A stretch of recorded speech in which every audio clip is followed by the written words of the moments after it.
I remember the day like it was a regular afternoon, sun doing what it always does, clock moving like it always moves, and my heart thinking it knew the schedule of life. I asked a simple question the kind parents ask without even realizing how much expectation is packed inside it. I said, "So when's the wedding?" And my daughter-in-law smiled, not nervous, not dramatic, just calm. She said, "We got married yesterday. Now let me tell you something, my child. Life has a way of answering questions you didn't finish preparing your heart for." In that moment, I learned a lesson I wish someone had whispered to me years ago. Life does not always send invitations. Some of the most important chapters don't come with gold-edged cards, return addresses, or time to buy a new outfit. They just happen, and they don't wait for your approval. We grow up believing that milestones arrive in order, neatly labeled, with enough warning so we can stand in the right place and clap at the right time.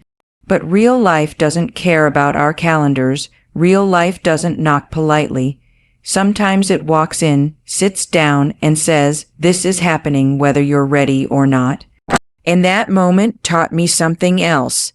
It taught me that love is not always loud. Commitment does not always wear white. And joy does not always announce itself with music and crowds. See, we confuse celebration with significance. We think if we didn't witness it, it must not be real. If we weren't present, it must not be important. But that's not truth. That's ego dressed up as tradition. There are moments that belong to the people living them, not the people watching them. When I heard those words, part of me wanted to rewind time. I wanted the pictures, the planning, the phone calls, the chance to say, "Are you sure?" But another part of me, the wiser, quieter part, realized something powerful. This wasn't about being excluded. This was about independence. You don't raise children so they stay children forever. You raise them so they can stand on their own feet and make decisions without asking for applause. And here's the part nobody likes to admit. Sometimes our disappointment isn't about love, it's about control. We want to be consulted, we want to be included, we want to feel needed, but love that demands permission is not love, it's attachment. Life does not always invite us to the moment, but it always invites us to respond. You can respond with bitterness, or you can respond with grace. You can respond by saying, "How could you?" or by saying, "I trust you." And trust, my child, is the final exam of parenting. We forget that our children's lives are not performances for our expectations. They are human beings with their own timing, their own courage, and their own understanding of happiness. Just because the path looks unfamiliar doesn't mean it's wrong. Some decisions are made quietly because they are sacred. Not everything needs witnesses to be valid. Not every love story needs an audience. And if I'm honest, that quiet courage humbled me. It reminded me that strength doesn't always shout. Sometimes it whispers, "This is right for me," and moves forward without waiting for permission. I've learned that the absence of an invitation does not mean the absence of love. It means the presence of trust in oneself. There will be moments in your life when you find out after the fact, when the news comes late, when you realize you were not part of the planning.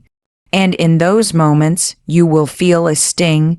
Let yourself feel it, but don't let it harden you, because love is not measured by how early you knew. It's measured by how well you accept. Life keeps moving, with or without our readiness. The question is not whether we were invited. The question is whether we are wise enough to show up emotionally when it matters. And that day I chose to show up, not with judgment, not with questions, but with love. Because love that arrives late is still love, and grace, my child, is always right on time. That's a lesson life didn't send me an invitation for, but I'm grateful I attended anyway.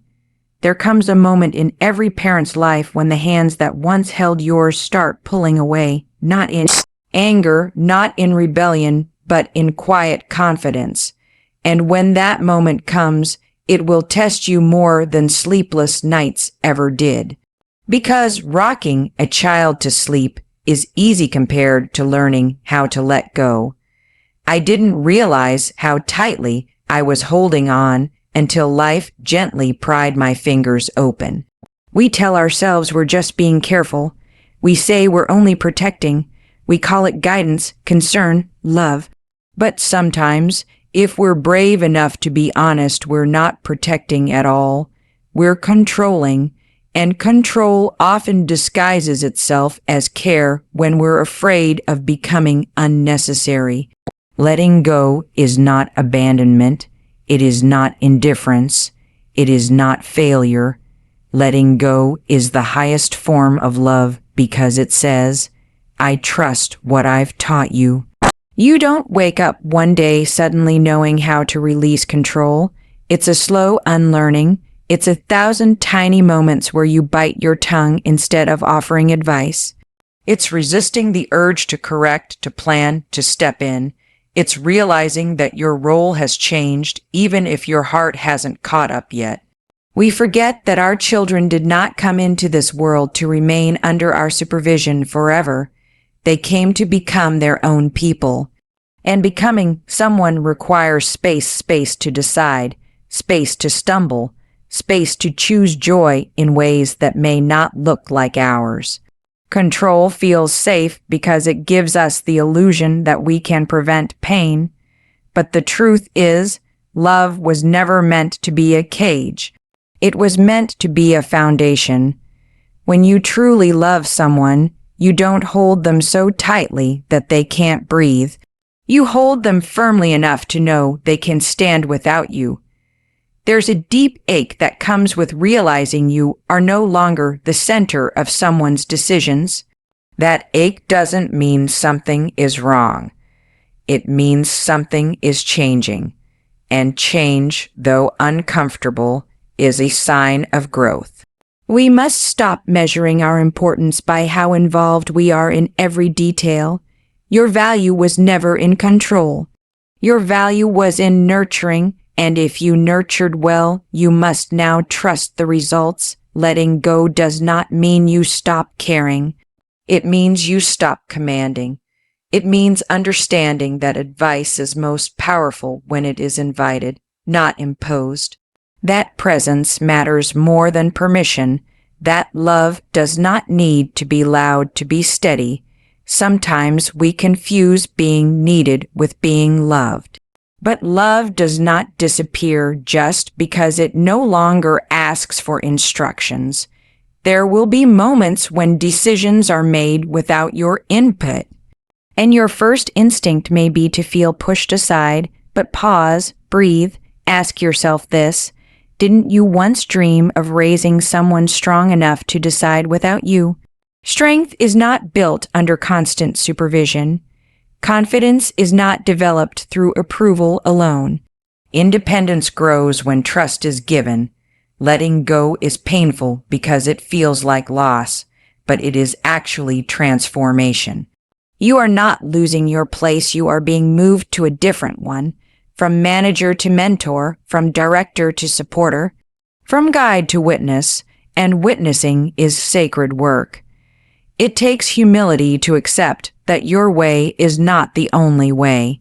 It takes courage to respect choices you wouldn't have made yourself, but love that only approves familiar paths is not love, it's preference. True love says, even if I don't fully understand, I honor your right to choose. Control demands certainty. Love allows mystery. There is peace that comes when you stop trying to orchestrate lives that are no longer yours to manage. Peace comes when you realize your job was not to script the future, but to prepare someone to face it. Letting go doesn't happen all at once. It happens every time you choose silence over interference, every time you replace judgment with curiosity. Every time you remind yourself, this is their life, not my extension, and in that letting go, something beautiful happens. Relationships deepen, conversations soften, respect replaces resistance, because people don't pull away when they feel trusted. They lean in, so if you are standing at that edge where control tempts you and love challenges you, choose love. Choose trust, choose the quiet strength of stepping back while keeping your heart open. Letting go is not the end of your influence. It is the proof that your influence worked, and that, my child, is one of the bravest acts of love there is.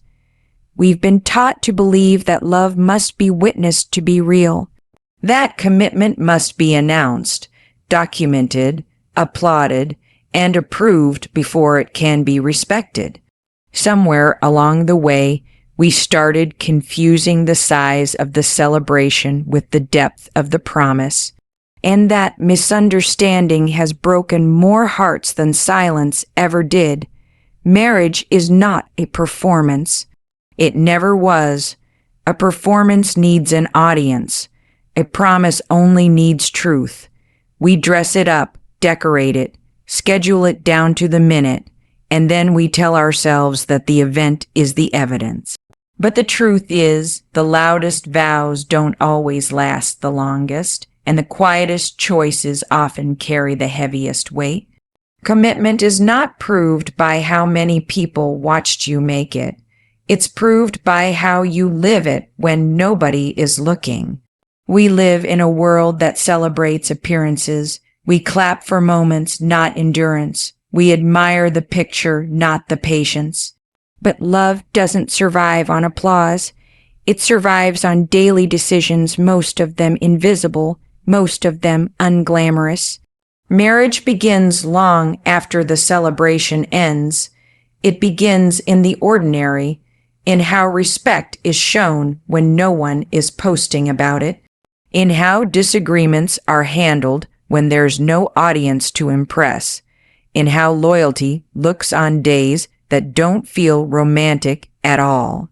A wedding is one day, a marriage is every day after, and that's where the real work lies.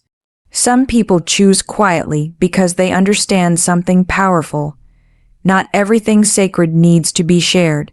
Some commitments are too important to turn into performances. They are made with intention, not for attention. There is courage in choosing substance over spectacle. We've made people believe that if their love didn't follow a certain script, it must be lacking. But love does not follow scripts. It follows values. It follows readiness. It follows conviction. A promise made in confidence is not weaker than one made in public. In many cases, it's stronger because it was chosen without pressure, without expectation, without the need to impress. Marriage is not about pleasing observers. It's about choosing partnership. And partnership doesn't care how many chairs were set up or how many people clapped. Partnership cares about character, about responsibility, about showing up when it's hard, not just when it's beautiful. We need to stop teaching people that their commitment is incomplete unless it's validated by others. Validation does not sustain love. Respect does. Communication does. Effort does. A performance ends when the curtain falls. A commitment begins when the lights go out. Some of the strongest bonds are built away from crowds. They are built in honesty, in clarity, in readiness. They are built by people who understand that marriage is not a milestone to display, but a responsibility to carry. And responsibility doesn't ask for attention. It asks for maturity. There's a quiet dignity in choosing without needing approval. In stepping forward not because it looks good, but because it feels right.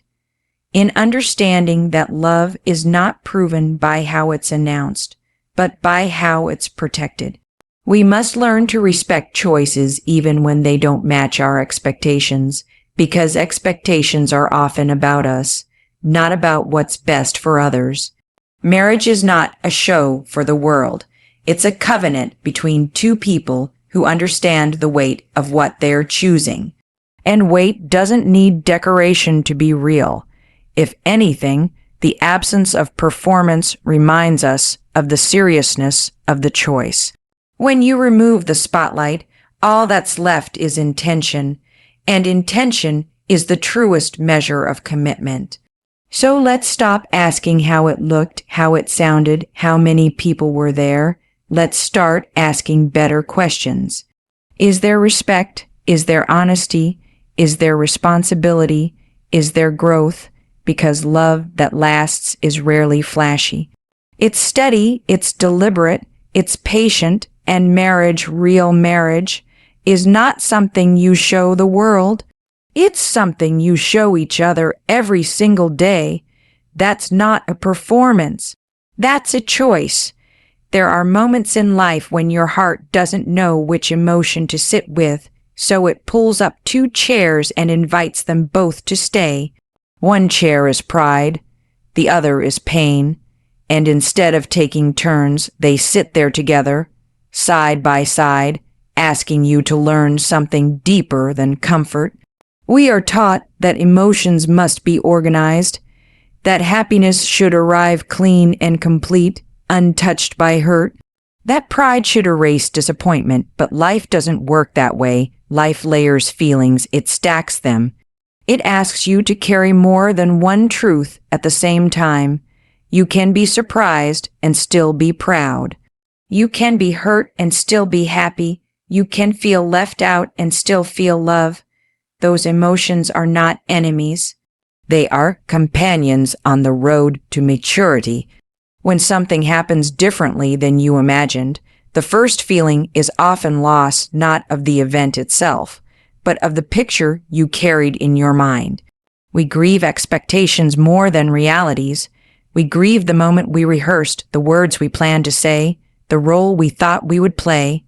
And grief doesn't ask whether joy is present. It arrives anyway, but here's the wisdom many people miss. Feeling hurt does not mean something went wrong.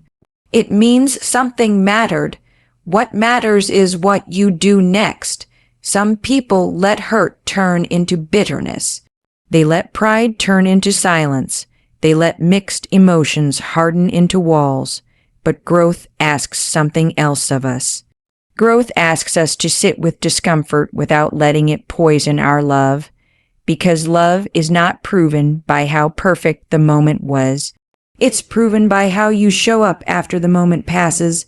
There is a quiet strength in admitting this wasn't how I imagined it, and I'm still grateful. That sentence carries more maturity than loud approval ever could. We don't talk enough about emotional adulthood. We talk about responsibilities, roles, and rules, but not about the ability to hold complexity without collapsing. Emotional adulthood is learning that feelings don't need to be resolved immediately to be respected. You don't have to pretend you weren't surprised. You don't have to deny that something stung. You don't have to erase your feelings to prove your love. You just have to refuse to weaponize them. Hurt becomes dangerous when it starts keeping score, when it starts whispering that love must now be withheld until it's repaid with explanation or apology. That's not protection, that's punishment. Love doesn't demand emotional perfection. It asks for emotional honesty guided by grace. There is pride that rises quietly when you see strength where you once saw dependence. There is happiness that humbles you when you realize someone you care about chose courage over comfort. And there is pain that reminds you that transitions don't come without tenderness. All of that can be true at the same time. The mistake we make is thinking we must choose one emotion and exile the others, but wisdom allows them all to stay without letting any one of them drive. Life will bring moments where you clap with one hand and wipe a tear with the other, moments where your smile is real and so is the ache behind it. That does not make you weak. It makes you human, and humans grow not by avoiding mixed emotions, but by learning how to live with them without causing harm. Pride doesn't need to shout to be real. Happiness doesn't need to erase history. Love doesn't need to be uncomplicated to be deep. There is something profoundly respectful about choosing not to center yourself in someone else's moment. About saying, my feelings are valid, but they are not the headline. That choice is quiet. It will not be applauded. But it will be remembered, because love that matures understands this. Not every feeling needs to be acted on, but every feeling needs to be acknowledged. You can process privately and support publicly. You can feel deeply without making others responsible for your adjustment. You can take time to understand your emotions without turning them into obstacles. And when you do that, something beautiful happens. The hurt softens. The pride strengthens. The happiness settles in more deeply. And love remains intact. Life doesn't always give us clean emotions. It gives us honest ones, and honesty, when handled with grace, becomes wisdom. So if you ever find yourself holding two truths at once, don't rush to drop either one. Sit with them. Learn from them. Let them teach you balance, because the ability to love through mixed emotions is not confusion. It is emotional strength. And that strength, my child, will carry you further than certainty ever could. There comes a time when every parent reaches the last lesson, even if they don't realize it has been waiting all along. It's not the lesson about discipline or sacrifice or how to love without conditions. It's the lesson that arrives quietly, without a classroom, without notes, without applause. It is the lesson of trust. Trust is what's left when teaching is done. For years you guide, you warn, you explain, you repeat yourself until your voice lives in their head, even when you're not in the room. You think love is in the doing for them, deciding for them, standing between them and every possible mistake. And for a long time, that is exactly what love looks like. But one day, love asks something different of you. One day, love says, step back, not because you are no longer needed, but because what you gave has taken root. Trust is not blind faith. It is earned faith. It is believing that the values you planted did not disappear just because you are no longer supervising them. It is understanding that guidance does not lose its power, simply because it is no longer spoken out loud. Trust is saying, I raised you to think, not to ask permission forever. And that is not an easy sentence to live by, because trust feels like risk. It feels like standing still while life moves forward without checking in. It feels like watching from the sidelines instead of directing from the center. And for someone who has spent years being the safety net, the map, and the voice of reason, that can feel terrifying. But here's the truth we avoid. If trust feels impossible, it may be because we are still measuring love by control. Trust does not mean everything will unfold the way you would choose. It means you accept that your way is no longer the only way. It means you respect adulthood enough to let it look different than you imagined. The final lesson of parenting is not obedience. It is confidence, not yours, theirs. Trust is the moment you realize that your job was not to shape a life in your image, but to prepare a person to shape their own. That realization can feel like grief, and that's okay. Every ending carries a quiet mourning for the role you once played. But grief does not mean regret. It means transition. You are not losing relevance. You are gaining perspective. Trust requires humility. It asks you to accept that someone else's happiness may come packaged in choices you would not have made yourself. And that doesn't make those choices wrong. It makes them personal. There is a deep respect in allowing someone to own their decisions fully, without hovering, without guilt, without constant reminders of what you would have done differently. Respect is trust with restraint, and restraint is love's maturity. Trust says, I don't need to understand everything to support you. Trust says, I don't need advance notice to show up with love. Trust says, I believe in who you are becoming, not just who you were. When trust is absent, relationships become negotiations. Every choice turns into a debate. Every boundary feels like rejection. But when trust is present, space doesn't threaten connection, it strengthens it. People don't distance themselves from those who trust them. They distance themselves from those who doubt them while claiming love. Trust builds bridges that control can never reach, and here's the part nobody tells you. Trust doesn't silence your concerns. It teaches you when to speak and when to listen. It teaches you that timing matters more than volume. That wisdom often waits for invitation. Trust does not mean you stop caring. It means you stop managing. There will be moments when you are tempted to step in, to correct, to remind, to fix. Pause in those moments. Ask yourself, is this about their well-being or my discomfort? That question alone can save relationships. The greatest gift you can give an adult child is not constant involvement. It is confidence in their ability to handle life, even when it's messy. Trust is saying, I believe you can face the consequences of your choices, which is another way of saying, I believe in your strength. And strength is what every good parent hopes they've helped build. You won't always agree. Trust does not require agreement. It requires respect. It requires faith in the foundation you helped lay. It requires the courage to let outcomes unfold without rehearsing disaster.